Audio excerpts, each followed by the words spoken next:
Hello दोस्तों। तो कैसे हैं आप लोग। मैं आपका दोस्त आशीष कुमार एक बार फिर आपका स्वागत करता हूं आपके अपने ही YouTube channel dynamic success point में। तो दोस्तों आज हम बात करेंगे एक बहुत ही ज़बरदस्त और बहुत ही पावरफुल कॉन्सेप्ट के बारे में, जिसको मैं बाहुबली कॉन्सेप्ट भी कहता हूं। ठीक है, मैं आपको कॉन्सेप्ट क्यों बताता हूं, तो उसके लिए मैं पहले आपको अपने चैनल का मतलब समझाना चाहता हूं। तो हमारे चैनल का नाम है डायनामिक सक्सेस पॉइंट। जी हाँ, डायनामिक सक्सेस पॉइंट। ठीक, आप पहले चैनल का मतलब समझते हैं। जब मतलब हम समझेंगे तो चैनल का उद्देश्य क्या है वो क्लियर होगा। ठीक है, तो डायनामिक का अर्थ होता है गतिशील। गतिशील, डायनामिक का अर्थ होता है गतिशील। ठीक है, गतिशील मीन्स क्या? गतिशील मीन्स तेजी से। तेजी से गतिशील मीन्स, इसको और सिंप्लीफाई अगर हम करें तो इसको हम कह सकते हैं तेजी से। तेजी से, ठीक है। और सक्सेस, सक्सेस मीन्स तो सभी को पता है, और हम आप और सभी लोग आज दुनिया के तमाम लोग जिस चीज़ के लिए, जिस चीज़ के पीछे आज भाग रहे हैं, वही शब्द है सक्सेस मीन्स सफलता। ठीक है, तो सक्सेस मीन्स सफलता, अ पॉइंट मीन्स एक ठिकाना, एक केंद्र। मतलब कि तेज़ी से सफलता की ओर ले जाने वाला। ठीक है, तो डायनामिक सक्सेस पॉइंट का अर्थ हुआ जो आपको तेज़ी से सफलता की ओर ले जाए, तेज़ी से आपको सक्सेस दिलाए। ठीक है, तो आप लोग कंपटीशन की तैयारी कर रहे हैं, तो कंपटीशन में जल्दी से जल्दी सफल होकर के, कंपटीशन को जल्दी से जल्दी क्रैक करके सरकारी नौकरी पाने के पीछे हम लोग भाग रहे हैं, हम लोग कोशिश कर रहे हैं। तो कंपटीशन की जंग को जीतने के लिए हमें कॉन्सेप्ट की ज़रूरत होती है। ठीक है ना, और कॉन्सेप्ट के सीरीज में, कॉन्सेप्ट के क्रम में मैं आपको पहले ही एक कॉन्सेप्ट बता चुका हूँ, DS यानी digit some the magical concept. उसका वीडियो मतलब प्लेलिस्ट में बनाया हुआ है, आप जा कर के देख लें। अगर नहीं देखें तो लिंक डिस्क्रिप्शन में दिया गया है। ठीक है, तो उसी क्रम को और आगे बढ़ाते हुए हम एक दूसरा कॉन्सेप्ट के बारे में हम इस वीडियो में जानेंगे, जो एक बाहुबली कॉन्सेप्ट है। ठीक है ना, बाहुबली कॉन्सेप्ट क्यों है वो तो हम वीडियो में देखेंगे ही, उसको मैं क्यों बाहुबली कहता हूँ। ठीक है, तो दोस्तों तो आइए चालू करते हैं, उस बाहुबली कॉन्सेप्ट को जानते हैं। ठीक है, तो वीडियो को पूरा ज़रूर देखें। वीडियो को जब पूरा देखेंगे तभी आपको समझ में आएगा वो कॉन्सेप्ट क्या है, और जब आप कॉन्सेप्ट सीख जाएंगे तो कितना फ़ायदा होगा उससे आप खुद जानेंगे सीखने के बाद। तो आइए चालू करते हैं, उस कॉन्सेप्ट को सीखते हैं। तो उस बाहुबली कॉन्सेप्ट का नाम है मल्टीपल कॉन्सेप्ट। मल्टीपल कॉन्सेप्ट, ठीक, मल्टीपल कॉन्सेप्ट। मल्टीपल का अर्थ होता है गुणज। मल्टीपल का अर्थ होता है गुणज। ठीक है, तो इस वीडियो में हम जानेंगे कि मल्टीपल कॉन्सेप्ट क्या है, हम क्या क्या सीखेंगे। सबसे पहली बात तो है कि क्या है, क्या है। ठीक है, क्या है। दूसरा, कैसे यूज करते हैं, कैसे यूज करते हैं। फिर कहाँ यूज करते हैं। ठीक है, तो मतलब ये जो है क्लास, बेसिक क्लास है, कॉन्सेप्ट के बारे में हम इंट्रोडक्शन करेंगे, देंगे इसमें। ठीक ना, तो इसमें हम जानेंगे कि मल्टीपल कॉन्सेप्ट क्या है, कैसे यूज करते हैं और कहाँ यूज करते हैं। ये 3 बिंदु पर बात करेंगे इस वीडियो में। तो सबसे पहले हम बात करते हैं पहला पॉइंट पे। ठीक है ना, पहला पॉइंट पे बात करते हैं कि मल्टीपल कॉन्सेप्ट क्या है, ये होता क्या है। ठीक है ना, तो सबसे पहले इसी को इत्मीनान से, धैर्य से इसी को जानेंगे। ठीक है। तो पहले बात कर लेते हैं कि क्या है। जैसे क्या है मल्टीपल कॉन्सेप्ट, क्या है?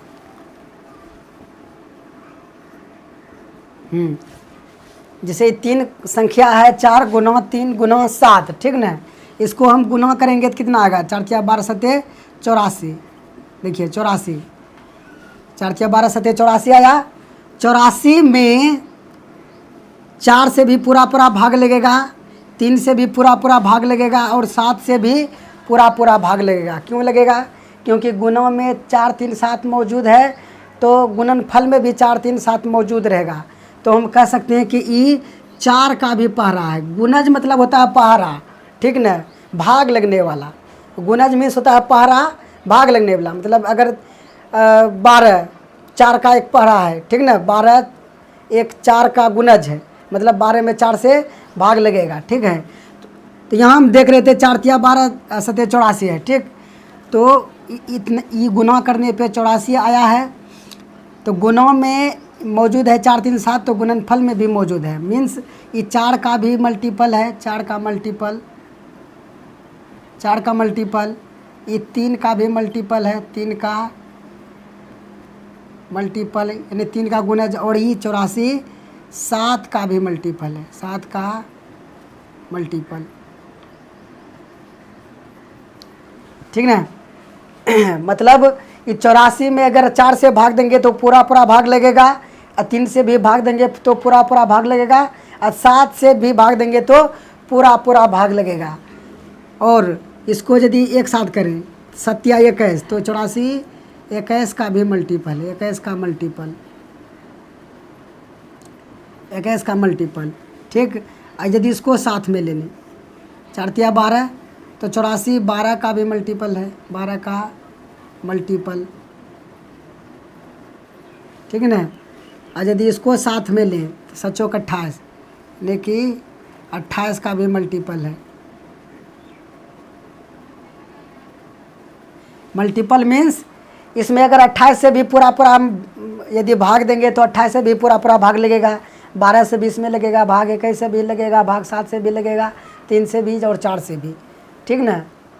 तो ये 84 अतना अतना का मल्टीपल है, ठीक। एक और एग्जांपल से हम समझेंगे। देखिए नया चीज़ है, एकदम बिल्कुल ध्यान से पेशेंट मार करके इसको सीखते जाना है, ठीक ना। और एक बार जब आप सीख जाइएगा, हम बताएंगे इसको कहाँ लगाना है, कैसे यूज करना है, एकदम आराम आराम से सब कुछ बताएंगे, आपको चिंता करने का ज़रूरत नहीं है, ठीक ना। अभी हम बता रहे हैं कि होता क्या है, जब आप समझ जाएंगे कि क्या है उसके बाद बताएंगे कि कैसे यूज करते हैं, ठीक ना, सब कुछ बताएंगे।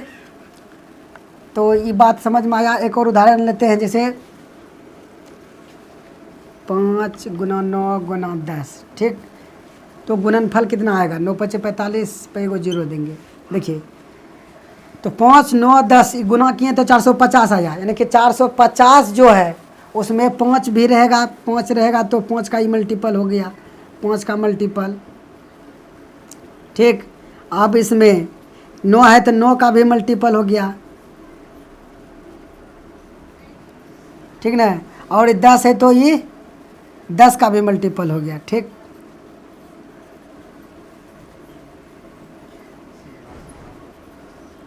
हम्म, 10 का मल्टीपल, ठीक।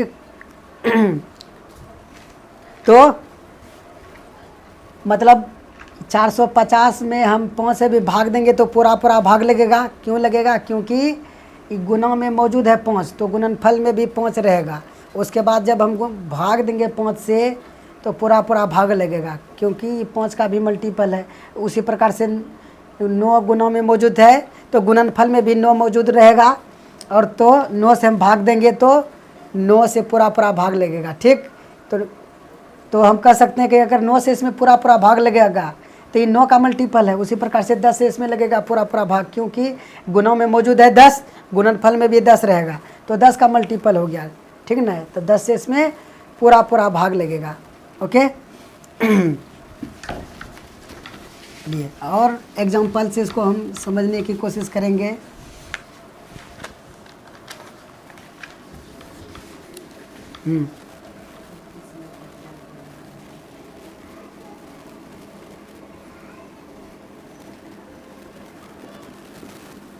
चलिए, तो यही है, ये है, ठीक ना।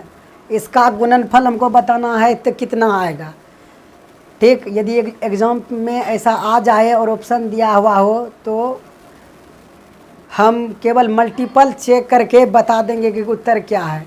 वो तो क्वेश्चन में हम देखेंगे, हम जब बताएंगे कि कहाँ कहाँ इसका यूज़ करते हैं, कैसे करेंगे, वो सब सीखेंगे, ठीक ना।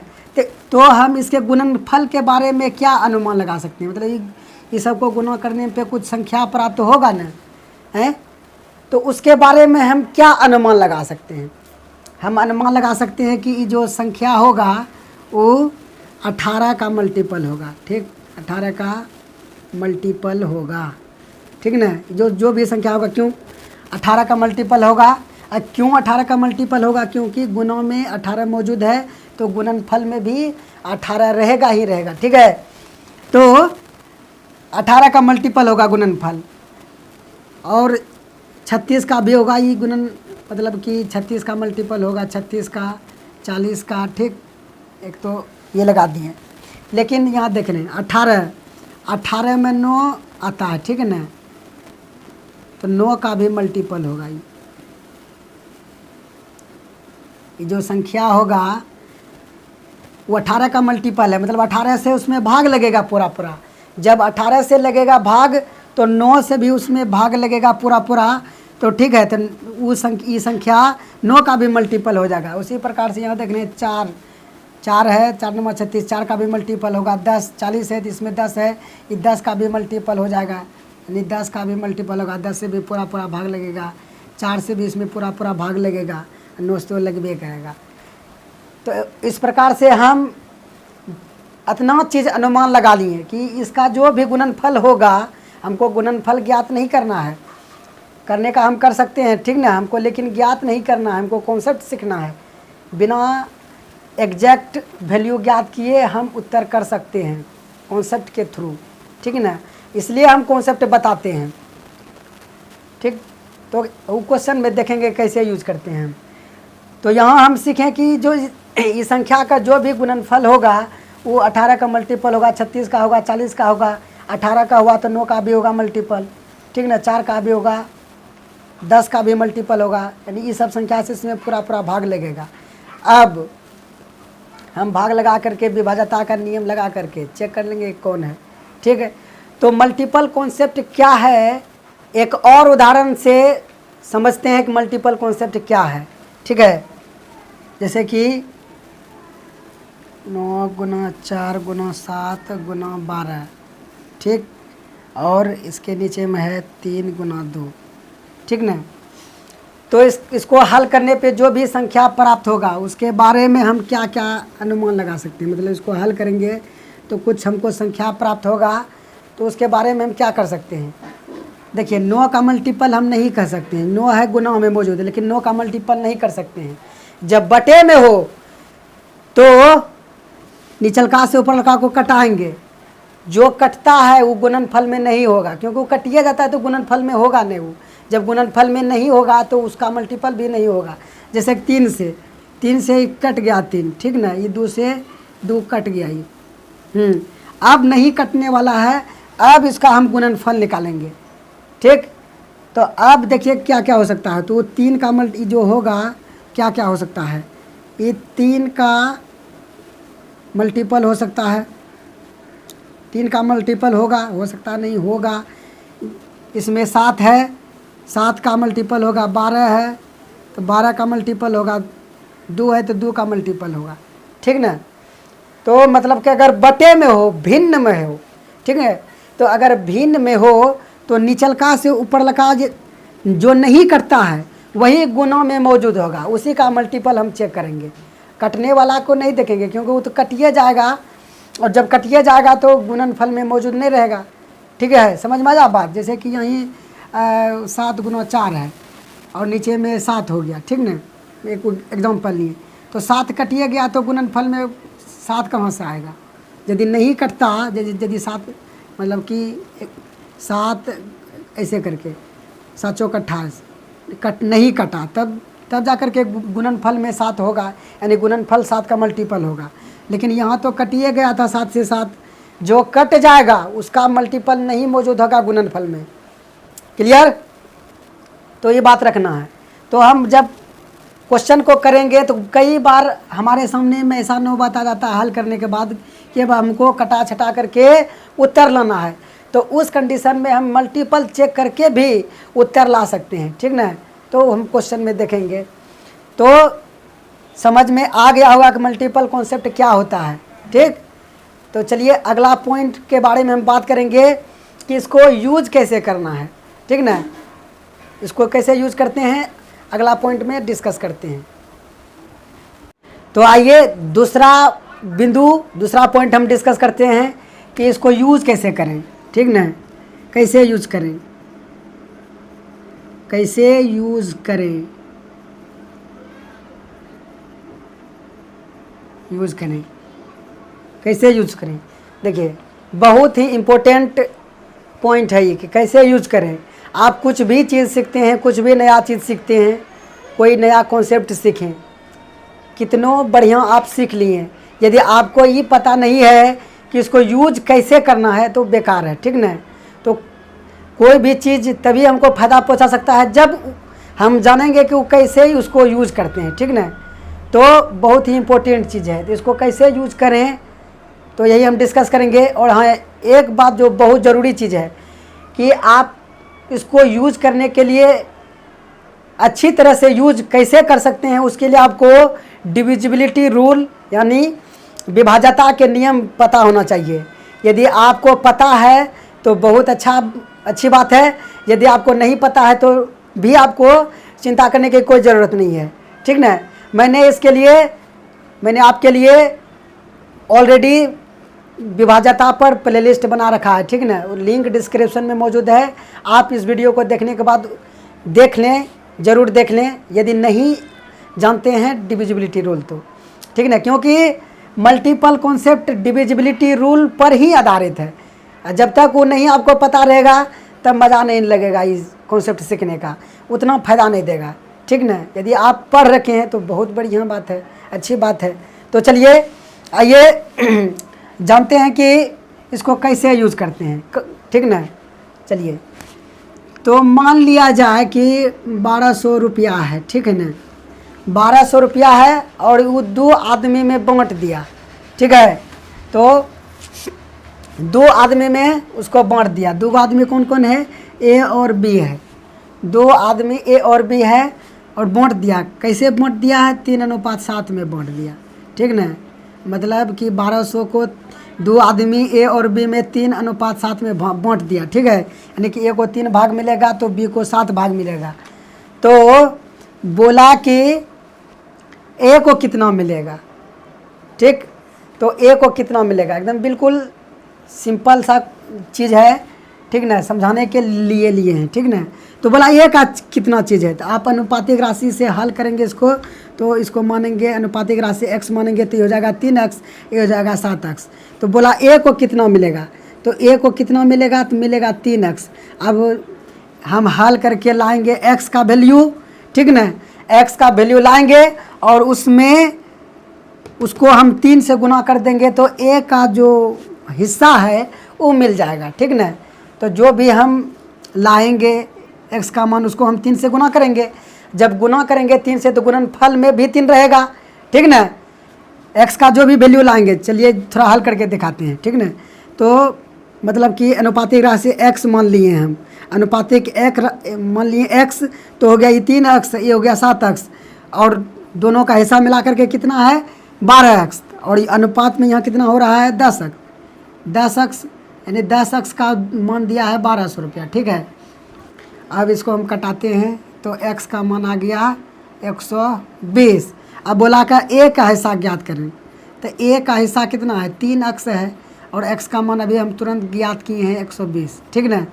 और मल्टीपल कॉन्सेप्ट के अनुसार आप सीखें कि इसका जो गुणनफल होगा, गुणनफल हुआ 360। ठीक ना?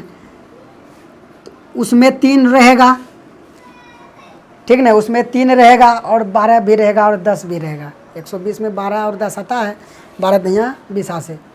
तो ये जो गुणनफल आया ये 3 का मल्टीपल होगा, 3 का मल्टीपल, ठीक ना। अब बाद में हम x का वैल्यू प्राप्त किए तो 120 आया है, तो 120 को हम गुना किए 360 में, मतलब 3 में तो 360 आया है, ठीक है। तो बाद में हमको ये बात पता चला कि 12 का भी मल्टीपल होगा इसका उत्तर, ये तो हमको बाद में पता चला। लेकिन हमको सबसे पहले क्या यहाँ से पता चल गया कि हम a का मान हमसे पूछा है तो x का मान ज्ञात करेंगे और उसको हम 3 में गुना करेंगे तो a का मान ज्ञात होगा।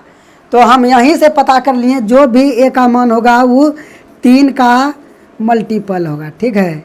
यहीं से पता कर लिए हम कि वो 3 का मल्टीपल होगा, यानी कि वो 3 का गुणज होगा, 3 से उसमें भाग लगेगा इसमें, ठीक है। समझ में आया कि क्योंकि x का मान निकालेंगे बाद में गुना करेंगे 3 से, तो गुना करेंगे 3 से, गुणनफल में भी 3 होगा, यानी कि गुणनफल 3 का मल्टीपल होगा।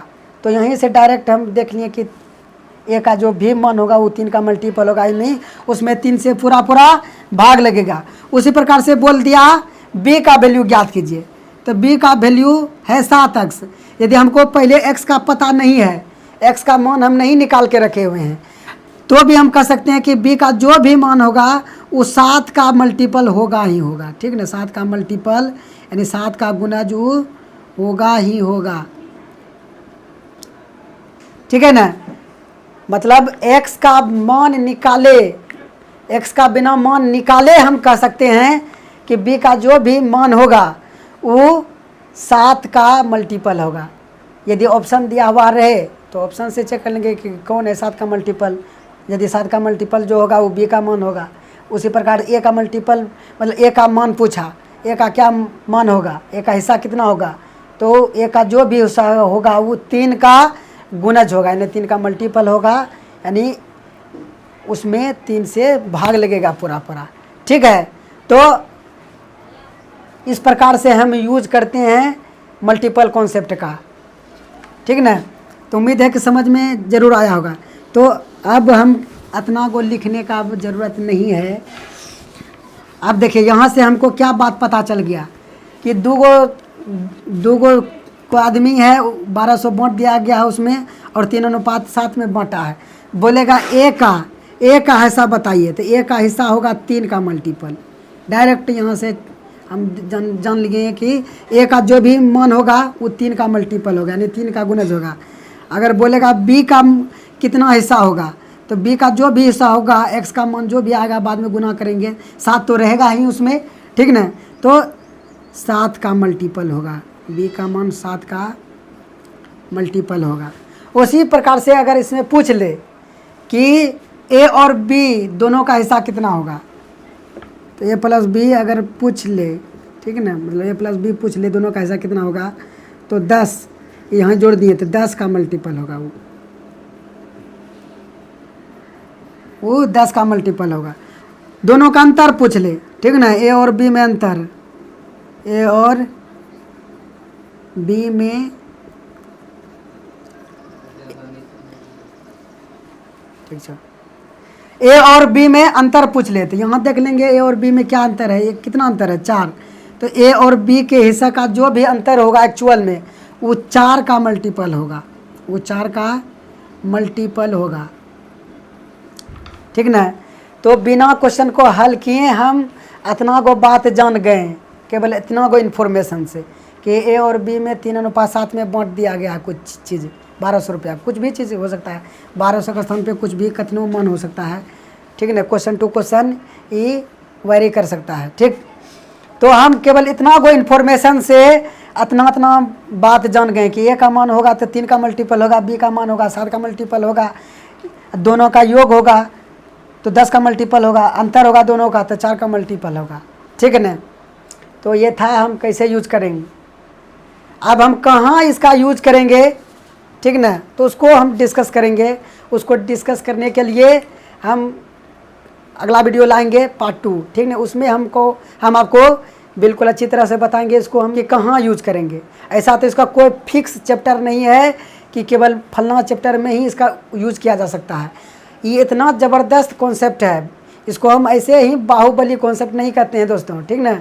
इसका उपयोग हर एक चैप्टर में, गणित के हर एक चैप्टर में कर सकते हैं।